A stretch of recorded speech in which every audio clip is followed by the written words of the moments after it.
Okay, let's start off this hour as we mean to go on the up, because we're going outside, and for our regular feature in the garden, today we are looking at making a wildflower garden. I'm joined in studio this morning by Judy Beck, who is of course from Clonroad Garden Centre. Judy, thanks so much for coming into us this morning. Good morning, Sally-Ann, and thanks for having me. I know you've just come straight from work. Yes, that's okay. It's a busy time of year for us. Absolutely. So a wildflower, I mean, are people looking for tips within the garden centre as to how to do this? Because so many people want to start that patch that they have, that they'd like to just do something different. They do, and some people are sometimes under the misconception that it's just an easy fix for maybe a difficult area of the garden, and what they're thinking of doing is just throwing down some wildflower seed, letting all these gorgeous flowers come up, and they're hoping they don't have to do any preparation. Let it go kind of thing. Exactly. And now, it's not always as simple as that. I suppose there is two types of wildflowers, and I should say that from the beginning. And one is where you literally just let the grass grow up. You don't cut it, you only cut it once a year in September. You let your lawn go wild, and that does throw up lovely flowers that are really good for pollinators. And you know, you've probably heard of no mow May. Well, this is just taking it a little bit further and just not mowing it at all except in September. But that is not always the type of wildflower meadow that people are looking for. People sometimes are looking more for maybe a little bit more of the wow factor, and they want those loads of colour in the garden. So I'm going to concentrate on that today. Okay, great. Now, so what I was saying earlier is people are saying, can I just come in, buy the seed, throw it down and expect beautiful flowers in a few months? And that, unfortunately, you can't. You won't get a good return, and it's a little bit of waste of money to do that. It's now the time to be doing this, Judy. So you can be preparing your ground now, because March is when you can start putting down your seed. So we're already, I can't believe how fast February is going. We're already in the middle of February. So once the weather turns a little bit better, it's not great at the moment, we know that, but it can change very quickly. And once the weather just gets a little bit milder, that you can be out in the garden, you can start to prepare your wildflower garden. So when you say prepare, that sounds like work. What's involved? Okay, so wildflowers don't need rich soil. That's what I'll say first of all, because if you have a rich soil, what you'll get is loads of greenery and not a lot of flowers. So what you want to do is to remove the top layer of your lawn, or whatever, maybe you have a little bit of meadow you want to put it in. So remove the top layer till you're down to the subsoil. So get rid of any grass, any weeds, anything growing there, and just have bare soil. And that's how you want to start your wildflower garden. If you have plants that are growing in there already, is that an issue? Do you have to completely clear it? So it depends on what plants are there at the moment. For example, if there's big shrubs there, they may cast shade. If there's other perennials, you could possibly leave them. For example, you might have, say, poppies or something growing there, and you can leave them. But it's easier if you want to just get a fresh area of the garden. It'll just make it easier for you that you're not digging around plants and that kind of thing. Okay. Is there further materials we're going to need here? Do we need to be running to the garden centre for the bags of compost, or...? No, that's probably one of the beauties of it, is that you don't need to buy a lot to start your wildflower garden. I mean, you're going to need some tools because it's going to be too hard to do by hand, but even a shovel should do you, just to remove that top layer of soil, just so you have a completely bare ground. And that's the most important thing. But also don't forget, take notice of where you're going to put your wildflower garden, because if it's a nice sunny area that's not wet, you're going to get a much better result, even though there are mixes available for shady areas and for damp areas. Sunny and well-drained soil is where you're going to get the best result. In terms of the quantity of seed then, Judy, that somebody should be putting out to get, I suppose, the beneficial return, optimum really, but not too much. Well, that's the thing. So every box or every packet is going to say really what kind of size area it's going to do. And you can do this in the smallest area. You can even do this in a planter or in a container. So if you only have a balcony or a really small garden, or you don't have a suitable area of ground, you can do it in a container and just buy a little small packet of wildflower seeds. And that's absolutely possible. But most people are going to want to do it probably in a small part of their garden, you know. So if you have a few square metres to start with, that's where you're going to get the best result. But it's location, location, location. Well, that is a good rule of thumb, but you can always work around what you have. So we can't change our gardens, we can't change the aspect. So if you have a north-facing back garden, for example, where it doesn't get a lot of sun, you can still do it. It's not, you just have to be a little bit more particular about the seed that you buy to have the best result. So when it comes to the type of seeds then, what is the best that we should be looking for at this time of year? So you can choose varieties and just buy packets of particular. So for example, if you really like poppies or you really like oxeye daisies, or they're sometimes called dog daisies, they're the white ones with the yellow centre. If you want to just do those, you can, but it's best to go for a nice mix. And if you go for a nice mix, then you're going to have the longest flowering time. So you'll have flowers, say, all the way through from May to September. So when some go off flower, more coming on flower, and you just get the best result that way. The other thing to keep in mind, of course, is how windy you are. And if you're in a really windy area, then you're better off to go for dwarf varieties, because if you go for the taller varieties, you get a really bad weather, which can often get a summer storm. It might, knock down all the flowers. So sometimes it's better to go for ones that maybe only grow up to about 12 inches high. Just when you come in maybe to the garden centre, just give us an idea of what kind of area you're thinking of growing these flowers. And be prepared for all the visitors it's going to bring to your garden as well, I think.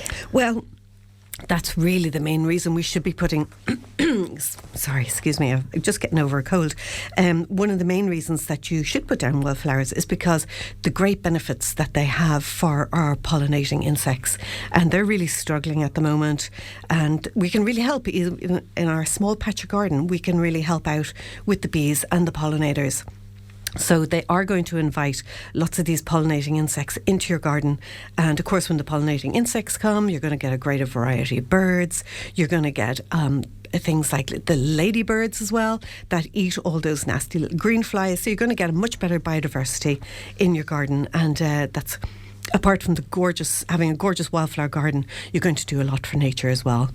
Now, I like to think that there's no maintenance, but I'm sure there is some. Well, there is. And I suppose the biggest maintenance is the preparation, and getting that ready would be the biggest thing. But if you want your wildflowers to come back the following year, the best thing to do is to leave them to go to seed. So let the seeds drop naturally before you cut them down in September, October, and then take away all the cuttings. That means that the seed will be able to touch the soil, that you're not going to enrich the soil, but just keep in mind that some wildflowers are much stronger than others, and some will dominate the following year. You'll get a lot more of some varieties and a lot less of other varieties. So some people just clear it every year and put down brand new seed. Is it something you're seeing a lot of inquiries about, Judy? A lot. Yes. Really? Yeah, people love to do this. And once you see your friends or neighbours when they have done it properly and you see the effect it makes, it is absolutely gorgeous. And that's when people say, oh, I saw this, out the road. And I've even seen, some tidy towns do it on the entrance into the villages. They'll have a wildflower display, and it makes such a nice entrance. And even at the front of people's gardens, I often see it when I'm going cycling in the summer, and it can be quite breathtaking if you do it properly. Yeah, I'm just even thinking as well for those younger ones with if you're hoping to develop greener fingers there. I mean, it's midterm break now coming up this week, so I mean it's a good opportunity, something that's very simple for them to get in on and to see the burst colour. That's it. Now, it's not immediate gratification because it does take a few months for these to come up, and I know we all like to see the flowers straight away, but it definitely is worth it during the summer. So, and it's good fun. It is good fun, and of course the kids love to get their hands dirty and teaching them the life skills of patience as well. Well, that's it too. We could all do with those. I have a question in from one of our listeners here for you, if you don't mind, on text and WhatsApp 0861 800 964. And indeed, if you are listening and you have a question you'd like to send in to Judy, do so now on that number 0861 800 964. Katrina in Mount Shannon asks, I'm wondering if it is possible possible to grow an apple tree in a pot? I have a small sunny garden. Thank you for your help. Oh, hi. Good morning, Katrina. Thank you for your question.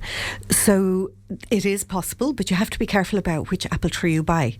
So if you want to grow an apple tree in a pot, you have to buy what we call a coronet apple tree, and this is a dwarf apple tree. Now, it will still need a fairly big pot because they do need a little bit of room to grow, but they're a small little apple tree. They don't grow very high. They can stay in a pot for the rest of their life. But of course, important to feed an apple tree once it's in a pot. Now, I should say that one of the benefits of putting in a coronet is you can get 2 apples on the same tree. So you have 2 different apple trees grafted together, and therefore that they will pollinate each other. So normally you need 2 apple trees to grow for pollination, but in the case of coronets, they do produce.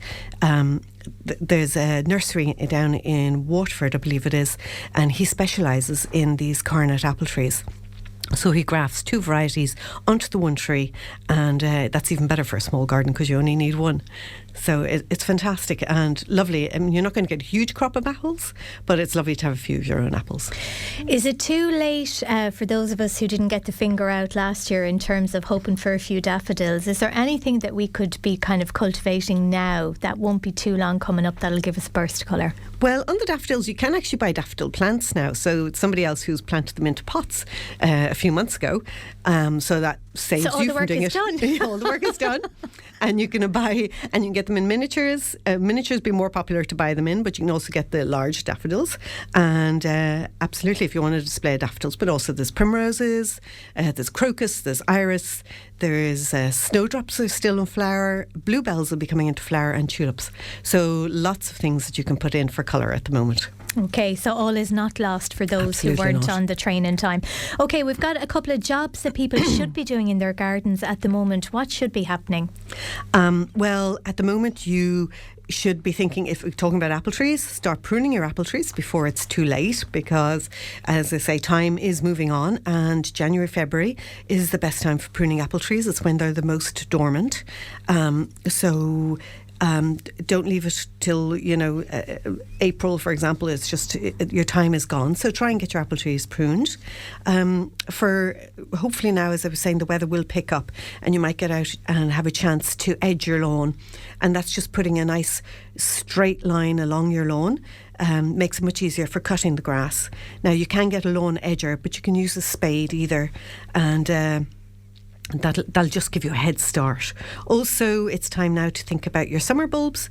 Dahlias, lilies, begonias, they're all available for sale in the garden centres, and really good time now. It's a good economical way for getting summer flowers rather than buying them in the pots later on. If you do it now, you save yourself a bit of money and have a bit of fun planting up some summer bulbs. I'll have to squeeze in this last question from one of our listeners just because they sound like they really need some help. This comes in from Ula. My garden is like a bog! ! God. She says, Okay. Mud everywhere, perhaps not enough grass? ? How do I fix it? Well, if it's a really wet garden and there's very little drainage, long term, really, the only way is to put in extra drains to drain it off. Otherwise, just embrace what you have. Go with your wet garden. You can get plants for very wet gardens. You can even call them bog gardens and bog garden plants. So Lean into it. yeah, a lawn is going to, it's always going to be a challenge to grow a lawn in a wet garden. I mean, you'll get one in the summer. I'm sure it dries out more, but it's going to be mucky. If you've got kids, if you've got pets, trying to stop them going on this mucky wet lawn. So long-term drainage. Otherwise, as I say, embrace it and just make a bog garden. Yeah, so either lean into it or just change it entirely, really. Well, there's no in between. There is no in between. You don't always get what you want, caller. That's basically it.